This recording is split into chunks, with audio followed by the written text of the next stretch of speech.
Assalamualaikum warahmatullahi wabarakatuh. Kali ini saya ingin menyampaikan tentang topik legal control peraturan halal.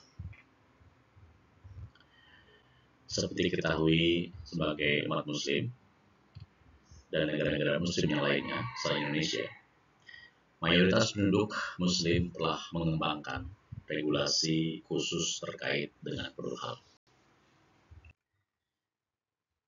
Apa itu legal control atau dalam bahasa Indonesia itu pengendalian hukum.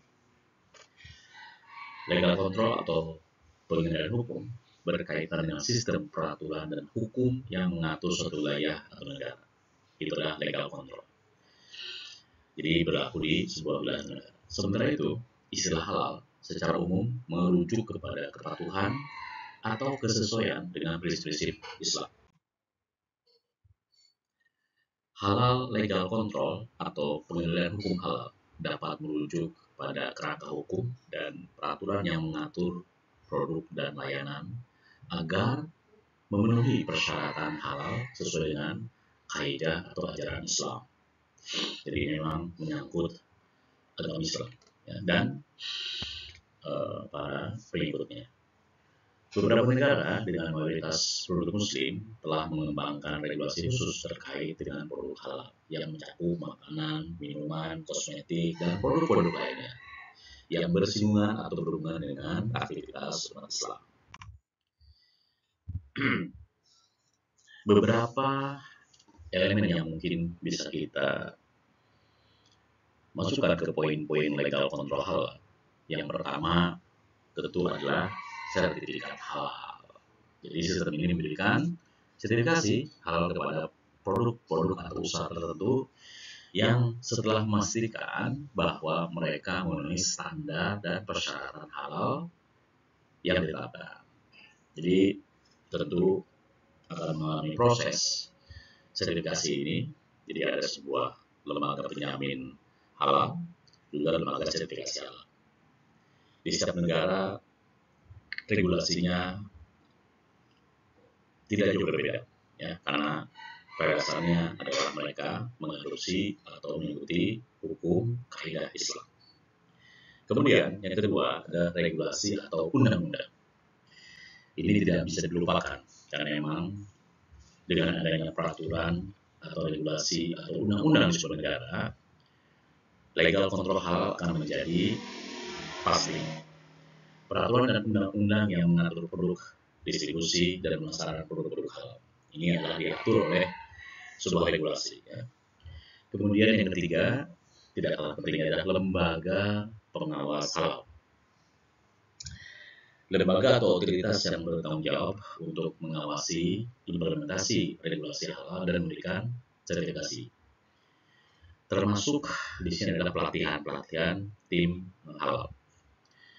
Kemudian yang keempat adalah labelisasi halal, yaitu tentang pengaturan yang terkait penggunaan label halal pada produk, memberikan informasi kepada konsumen tentang kehalalan proses atau kehalalan sebuah produk yang akan dikonsumsi. Kemudian yang kelima adalah pengendalian dan inspeksi. Ini juga tidak bisa dilupakan karena memang tentu saja banyak produk yang dijual ya, atau beredar di sebuah wilayah, dan ini diperlukan pengendalian dan sekaligus inspeksi yang tentu saja harus ketat karena bisa jadi terjadi kesalahan dalam masalah produk-produk yang beredar yang berakibat tentu masyarakat akan merasa tidak percaya atau cemas. Kemudian yang keenam adalah pemantauan dan penegakan hukum. Nah, inilah mekanisme yang harus dilakukan oleh sebuah negara, negara atau pemerintah di sebuah negara. Jadi mekanisme ini untuk memantau ya, implementasi regulasi ya, dan menegakkan hukum terkait pelanggaran terhadap aturan-aturan halal. Kemudian yang ketujuh adalah komitmen terhadap prinsip halal. Jadi pengintegrasian prinsip-prinsip halal dalam regulasi yang lebih luas terkait dengan kesehatan, keamanan pangan, dan perlindungan konsumen yang sangat peduli dengan kehalalan sebuah produk. Yang kedelapan adalah keterlibatan pemangku kepentingan atau stakeholder. ya, keterlibatan pemangku kepentingan seperti produsen, pedagang, konsumen, ya, dalam proses pengembangan dan pengawasan sekaligus peningkatan ya tentang kualitas produk halal.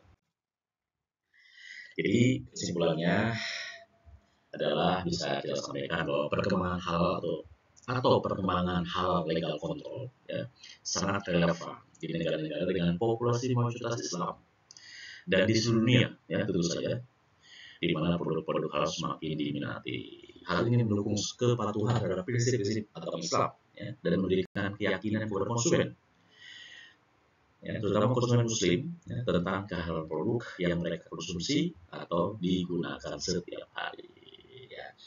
Jadi demikian pendapat saya tentang halal ya, sekaligus legal control atau hukum regulasi tentang halal di sebuah negara. Jadi mudah-mudahan ini bisa membantu Bapak Ibu yang dalam usahanya tentu memperhatikan kehalalan sebuah produk dan seluruh prosesnya ya, hingga sampai di konsumen.